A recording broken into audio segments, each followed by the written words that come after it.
Stack Up Fit for Me. It's your girl Blush, and we are back with another video. So, as you guys can see, I have to do a voiceover for this video. I recorded this whole video, basically a perfume haul and review of the perfumes that I hauled. And unfortunately, I later learned that none of the audio recorded.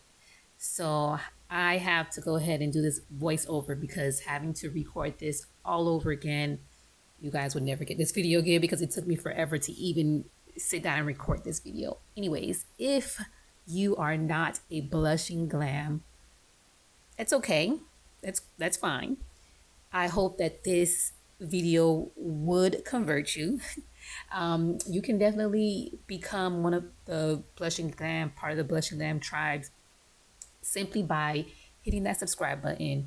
Make sure that you click, make sure you comment, like, just interact so that I know that you're watching and I know that you enjoy the video.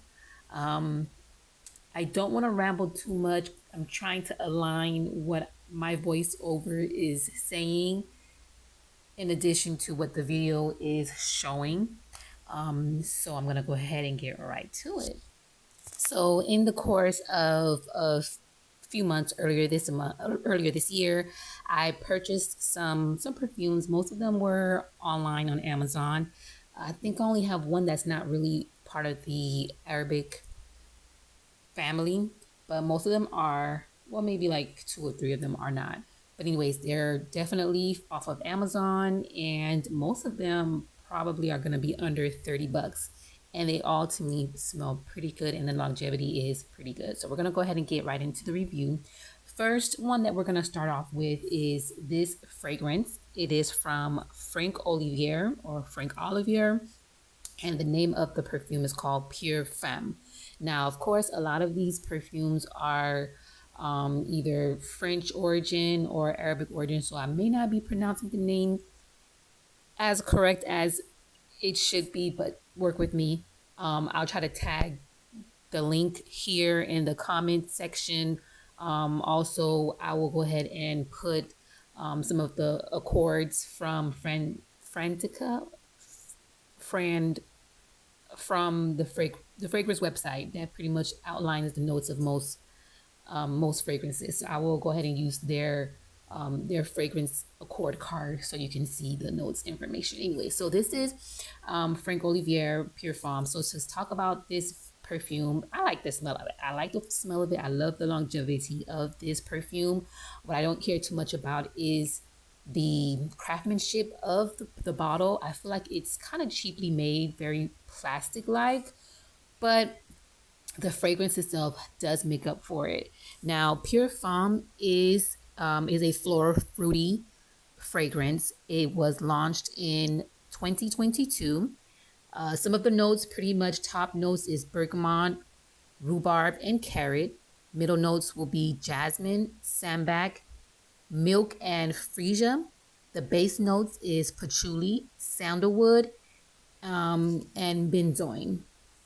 Now, as I stated to you before, so you'll see like in the video that I was trying to do a lot of like smell tests while on while recording. But this one, like I said, it is a good fragrance. Longevity, and the longevity of it is pretty good. I would say what you're smelling a lot from this perfume is definitely going to be the jasmine, bergamot, and the sandalwood notes for sure. It does definitely have that milky smell to this perfume. This is something I think you can definitely wear on a date night. It's not something that's overpowering. I would definitely probably use this more as a nighttime fragrance. Not that you can't use it as a daytime fragrance, but just the way that it comes off with the sandalwood, it is to me more of a nighttime smell. I would recommend, if you're looking for something that's long lasting, sexy, this is definitely a perfume to pick up. All right, so the next fragrance that I'm gonna go ahead and review is Aqua de Paraises. Again, I may be butchering the name. If I am, please forgive me. But yes, Aqua di Paraises Venezia.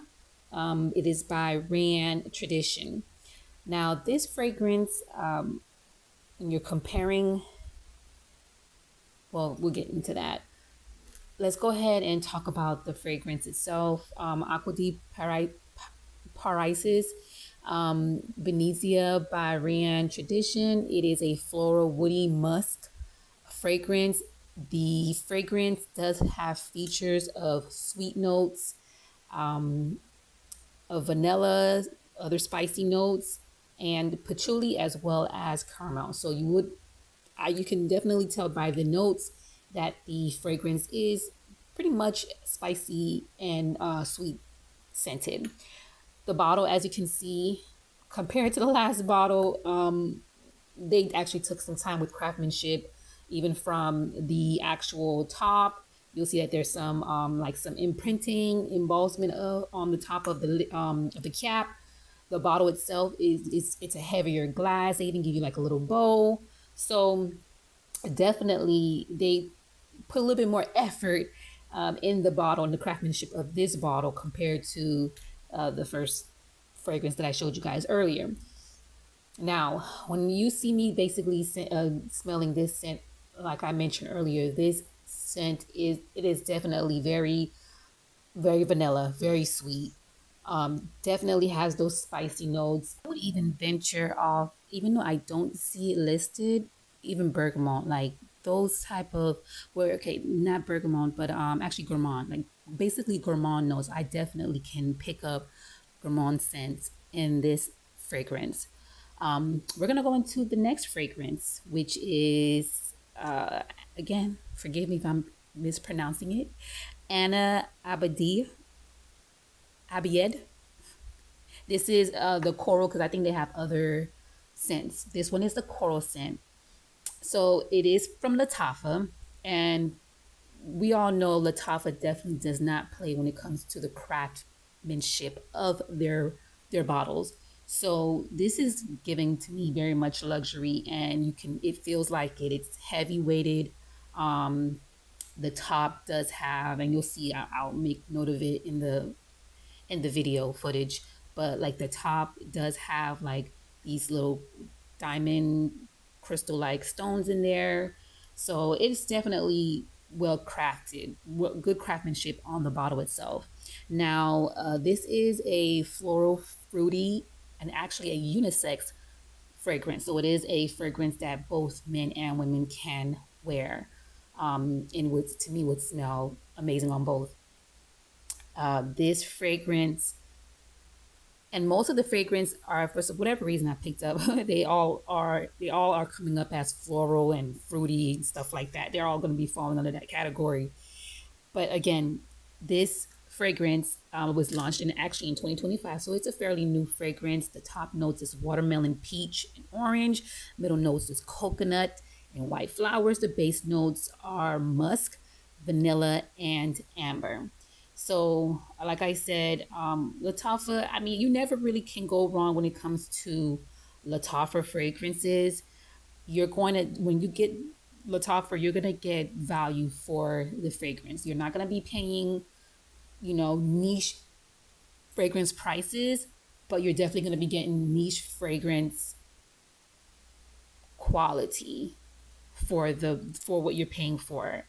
Again, these perfumes probably not going to be any more than like $30, and I gotta make you have access to them on Amazon. But this perfume is just it's a beautiful scent. Oh yes, and this one is actually not. It is very floral and fruity at the same time, but it's not overbearing. It's a soft smell. I think it is something that I know we're like ending summer, trailing over into fall, but it does have some spring slash summer characteristics to it. But it doesn't mean that fall is coming up and you would not be able to still wear this fragrance in fall. It is also to me like a transition fragrance. It's something that you can wear anywhere between like daytime ish, going into like evening. It's not like a heavy hitter. Because for me, date night, evening fragrances are usually heavy hitter smells or scents, but it's not one of those scents, but it is still something that you can pleasantly wear at nighttime, and you can still wear it in the daytime. Like if you're just going out, grabbing a little drink at the bar or brunch or something like that, it is definitely a nice fragrance that you can do that with. All right, so the next fragrance we're going to be doing a review, or we're going to be reviewing, is pretty much the same fragrance as the last one, but it is a different scent. This is Anna Abayeda, but this scent is called Scarlet. So you see that this bottle, same as the last bottle, but the color is a little bit more like auburn reddish type of color, but the bottle and the setup of the bottle is pretty much the same. Now this is another floral fruity but gourmand fragrance. It does lean more towards feminine or women scent. It was launched just like the last one. It was also launched in 2025. The top notes on this fragrance is black cherry, pink pepper. The middle notes goes into white rose, nutmeg, peony, tonka bean, and then the base notes is patchouli, vanilla, sugar, and caramel. So this is a very sweet fragrance. I think this one, compared to the other one, would definitely be more of the nighttime fragrance. You definitely get that pink pepper in this fragrance for sure. You are definitely getting that pink pepper in this fragrance. There is that vanilla, that sugar, that caramel in there. Very sweet, very demure, very nighttime scent. And I would definitely say this is also a very nice fall scent, since we're pretty much, I know a lot of places we're transitioning out of summer and into a little bit more of fall fragrance once we get into kind of like the tail end of October, beginning of September. So I think this would be a very good scent to transfer or to transition over into the fall. So the next scent that we are going to be talking about is Extraordinary by Oscar de la Renta. Now, Oscar de la Renta is, I would say, it's a popular name, but not, I don't think in this era. Probably like maybe 10, 15 years ago, you would probably hear that name often in household names or in the fashion world, especially in fragrance. However, I haven't heard his name in a while, but nonetheless, I still like a lot of his fragrances. Now, this fragrance is a floral fragrance. This fragrance launched actually in 2015. So just like I stated, a lot of things that are related to fashion or fragrance in the Oscar de la Renta house, they're going to be in the early 2000s and things like that. This scent was actually created by Pascal Garvin, I believe, and Bruno Giovannic. Some of the notes that you're going to get out of the scent or out of the fragrance Extraordinary, top notes is cherry, blossom, citrus, neroli. Middle notes is going to be peony, rose, and magnolia. And then in your base, you're going to get vanilla, orchid, amber, just a lot of woody notes. When I smell this fragrance, I am getting something that's coming off very fresh. I do smell the woody, but it's not a very strong scent. I would say that this is a scent that can fall into like daytime scent. You're going to a brunch on a daytime date, hanging out at the park or something like that. This is definitely one of those scents. You don't have to worry about it being overbearing because it is not that, but it is very nice, soft. I would even venture to say powdery in a sense. But yes, definitely those are what I'm getting out of this fragrance. Even this is something that you could probably wear, like if you're coming out of the shower, like if you even want to wear it at home, like before you go to bed, out of the shower. this will be a very nice fragrance to be able to do that. All right, so the next fragrance we're going to be doing the review on is another Oscar de la Renta fragrance. It is called Esprit de Oscar. So if my French does serve me correct, I believe that translates to the spirit of Oscar. Now, Oscar de la Renta perfumes, they're usually pretty nice, and the bottles are usually very cutesy. I forgot to make mention on the last bottle, but as you can see, like this is kind of shaped like a flower, the bottle itself and the cap. The craftsmanship on here is there's definitely effort that was put in to the design and craftsmanships of both bottles. Now, Esprit de Oscar is a oriental floral fragrance. It is geared more for women. It was launched in 2011. So like I said before, most of the Oscar de la Renta fragrances, they're usually going to be in that time frame. I can't recall that I've come across any Oscar de la Renta in the last, like newly launched fragrances. And I could be wrong. It's just me, myself. I haven't come across any in the last couple years. So they're going to be basically classics, I would say. This fragrance was actually created by Frank Vogel and Anne Gotland. And again, forgive me if I am butchering both names. Top notes is Amalfi lemon, citron, bergamot.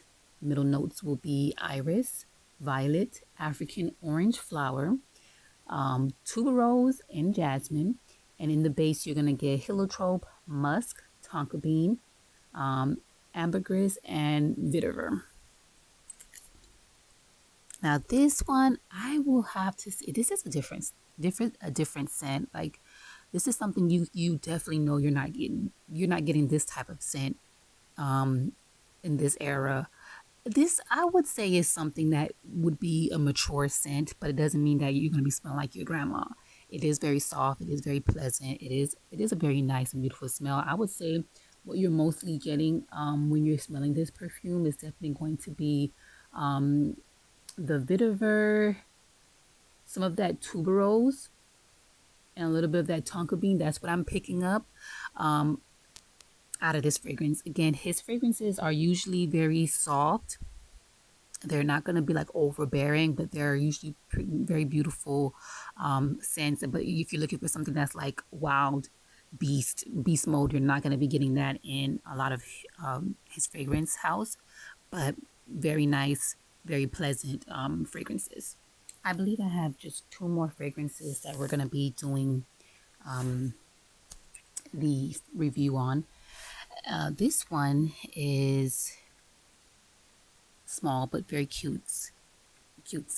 The bottle itself is, it's from Guess, so I wouldn't expect Guess to give us anything that's cheaply made. I wouldn't at least, but it is a very cute bottle. Small but cute bottle, embossing and everything on the top of the cap, and the name and everything on the bottle with the embossing of a flower, imprinting, I guess, of a flower on the bottle itself. So it's a very cute bottle. This is Bella Vita Rosa by Guess. It is a floral fruity fragrance. It is also geared for women. Bella Vita Rosa was launched in 2022, and the person, the creator behind the scent is going to be Gabriella Chelaru. Top notes are quince, Italian lemon, and black currant. Middle notes are magnolia, jasmine, cypress, and lily of the valley. And then your base notes are going to be musk, sandalwood, moss, and iris petal. This I am getting very much musk. So if it does scream anything musk in here, I am definitely getting a lot of the musk in here. I can smell the magnolia and the jasmine, but you're definitely getting musk out of this fragrance. out of the ones that I've mentioned so far today, I wouldn't say that it's one of my favorite. It's not bad smelling, but it's probably something I would probably wear while lounging around at home when you get out the shower. I don't know if I would change my mind later on, but it's not like beast mode overpowering or anything like that. But I mean, it's okay smell. It's not bad. It doesn't stink or anything like that. It's just not something that it's not necessarily something that I probably would pull for often, or like if like my go-to perfume or anything like that. It just doesn't have that wow factor to me. But I mean, it's definitely an okay scent. So this last fragrance is actually a bonus fragrance. This was not a fragrance that I purchased when I purchased the other fragrances. Like the other fragrances, I probably did like two separate purchases, but they were like two, three fragrances at a time. And I knew that I wanted to go ahead and do a review of them. This one, I just happened so happened when I was doing like searching for a scent or a fragrance for my birthday gift to myself. I usually give myself either a pair of shoes or a fragrance for my birthday. I had my mind set on some Louis Vuitton fragrances, and one of them was Symphony. But the price ticket on that to me was just, it was like five something, like three or four, between three and five something. And that's pretty high for me when it comes to fragrance. Not that I probably wouldn't spend it if I really want to, but at the same time, realistically speaking, it is pretty pricey. So I was like, okay, before I blind buy that scent, let me see if I can find something online that like a dupe of it, just so I can get an idea. Because also when I did go there, I don't think they had it in stock for me to be able to get the sample. So anyways, I came across this one, and this house, Monarch Attar, happens to have a lot of Louis Vuitton dupes or something. I would say dupes. It's not replica, so it's not the same shape bottle or anything like that, but the fragrance scent has the composition very similar to some Louis Vuitton scents. So the one that I picked out is called Harmony, and it is supposed to be a dupe of Symphony. Now, Harmony is a floral gourmand scent, woody. It does have zesty ginger, grapefruit, and citrus. Now, when you do get your nose on the Symphony fragrance from Louis Vuitton, it is very, you definitely do smell that citrus and that grapefruit out of that. And I would say that this to me is a very close to, very spot on scent for a Symphony. The bottle and everything you get, the presentation, I loved it. It comes like in a little box type thing that it sits in. You also get like a velvet pouch, carrying pouch. The bottle is very simple, but it's still like not cheaply made. It's not like cheap plastic or anything like that. I will say for me though, when I did try it on for whatever reason, it did kind of give me like, well, not burning, but like itching sensation. And I don't know if it's because the concentration on the alcohol for that is very strong. That could be what the case is. But after a while, that sensation does go away, and the scent is very long lasting. So that's why I'm saying the alcohol. It's the alcohol, the oil. It might be the oil composition of it is very high. It's very strong. So you definitely will have something that is very long lasting, because I think I sprayed it and then like it was on me for like hours. But yes, if you're looking for a dupe, I would recommend it. Be able to do like a little skin test. It's like 40, might be like between $40 and $50 for it. But when you're comparing that to $400 or $500, that's a steal. For you to be getting something that's going to have pretty much the very close identity of the original. So I'll try to link it so you guys have access to that if you are looking to have something that's a dupe of some of the Louis Vuitton perfume, but they look like they sell out very often. So yeah. All right. Well, I'm not going to ramble too much, you guys. I hope that you enjoyed this video, even though I had to do it as a voiceover. Next time, I will make sure that I do a little audio test before I continue with the whole video. But thank you so much for sticking and rocking with me until the end of the video. I hope that you enjoyed and have a great and productive week.